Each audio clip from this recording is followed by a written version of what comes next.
What's up, everybody? Today we are out in the woods again. Well, I guess right now we're kind of in a field, but eventually we're going to be going in the woods, and we are tapping some birch trees. Now, I'm not doing this to make syrup. I just like drinking the birch sap. It is like the best tasting water you will ever have. And so I made these little spiles. Actually, I bought a metal straw and I cut it into 3 pieces. So I've got 3 little spiles like this, and I got this little metal mug here, and this one's already dropping in there. But we are gonna go find another tree. If I find a good maple tree, then I might do that, but there's not a lot of maple in this area, so I might just find another good birch tree to do.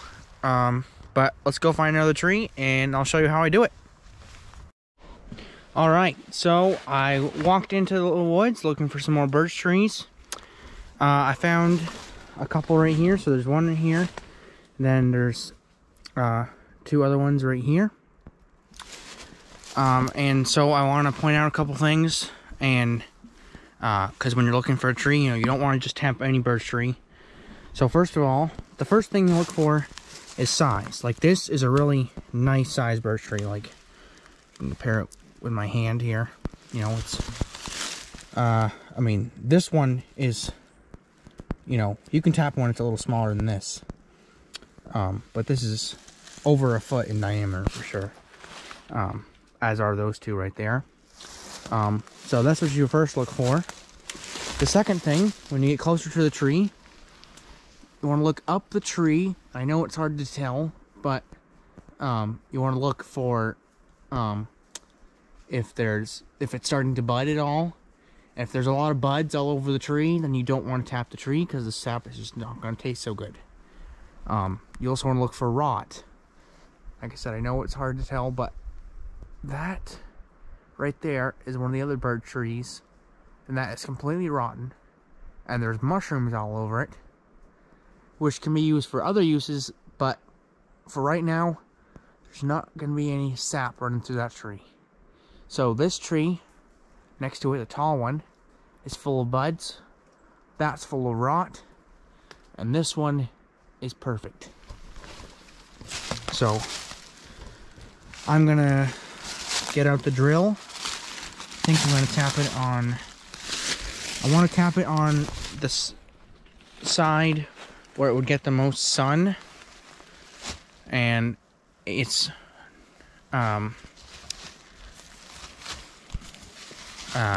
let's see, I think this side right here, plus that's pretty good for us. It's nice and flat, and when you're just getting it for like a little drink or something like that, and you want to drink the sap,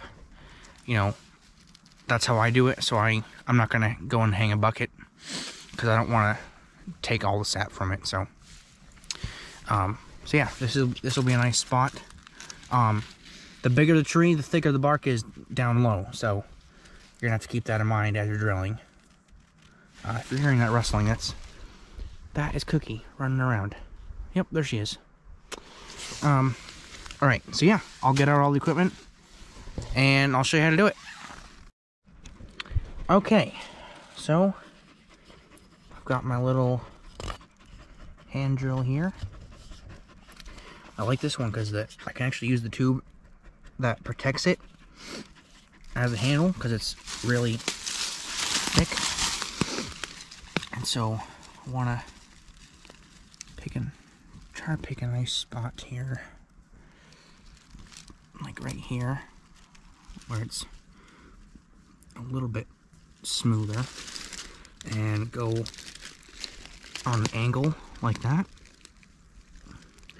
You don't want to go too much of an angle, but like that is about perfect. About 45 degrees. And so then you just drill in the hole. Okay, just like that. Now, I'm gonna set you down because it's hard to do with one hand. So when I get a hole drilled, I'll let you know. Okay, so I've got my hole drilled pretty good.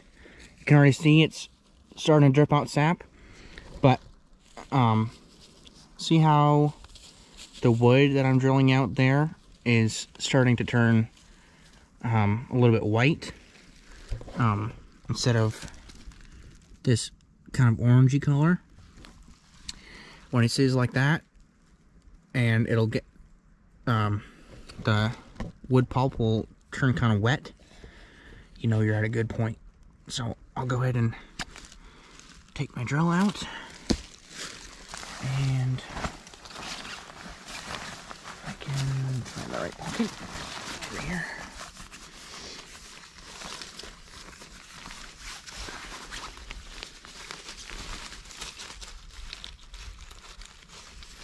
Alright, so that's another spile I got. So push that in the tree, and it should be coming out any second. Yep, there it is. Yep, alright. Okay. And so for this one, I'm just using my water bottle. You want to try to get as much as the water out as you can, and then go ahead and set that up.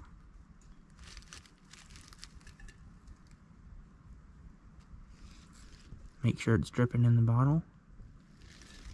Might have to move it around. Yep, there we go.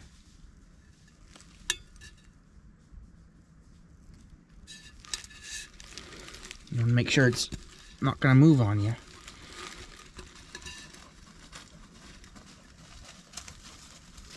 And you might have to, like, take some sticks or something so you can kind of prop it up like that. Yep, alright. Okay, so that's how you do it. Pretty simple. I'm gonna either tap one more, because I have 3 spiles, so I might tap one more. I have one more bottle in my bag I can use. Or if I can't find a good enough tree, then I'll just let those fill up with sap, and I'll let you know how it turns out. Alright, so I just wanted to show that this is how you would do it with if you just had like a plastic water bottle. You know, you drill your hole, still put your spile in, but you put it low enough so where it's not gonna, you know, can't roll out, and it's just gonna drip since it's a smaller hole like that. But it's already got maybe half a teaspoon, but I literally just put this in maybe 30 seconds ago. So but it's nice to have like a little log or a stick or something under it so it's not going to move. And I always, whenever I'm putting a bottle here, I always leave the cap with the bottle or container, whatever I've got with it, so that way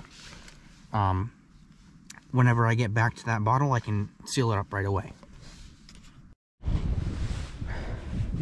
So one thing you guys can do while you're waiting for your sap is just walk through the woods, take your dog with you, and go look for sheds, for deer sheds. And you know, if you find any, you can you know, take those deer antlers or even moose antlers potentially, and you can use those to make handles for your bushcraft tools. You know, you can make buttons, rings. You can make a lot of stuff out of antlers. But if you don't find anything, then you just took a great walk through the woods and got to enjoy all this nature. I mean, just, this is beautiful. I just walked through all that woods for, I don't know, probably only just like half a mile, but you know, it's just, I circled around here. It's just nature is a great place to be. All right, everybody, I am back at the first tree that I tapped with just that silver mug right here. It's been about probably an hour and a half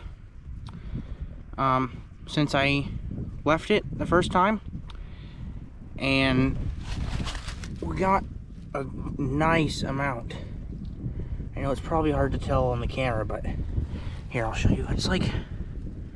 It's almost halfway, almost, because it's above this ridge here. So yeah, it's doing good. It is still dripping, yeah, as you can see, but it's definitely slowed down. I did walk past and I looked, and it's definitely slowed down. But yeah, so that is how you can get some birch sap with your traditional bushcraft equipment. There you go, everybody, and I'll see you next time. Have a good day.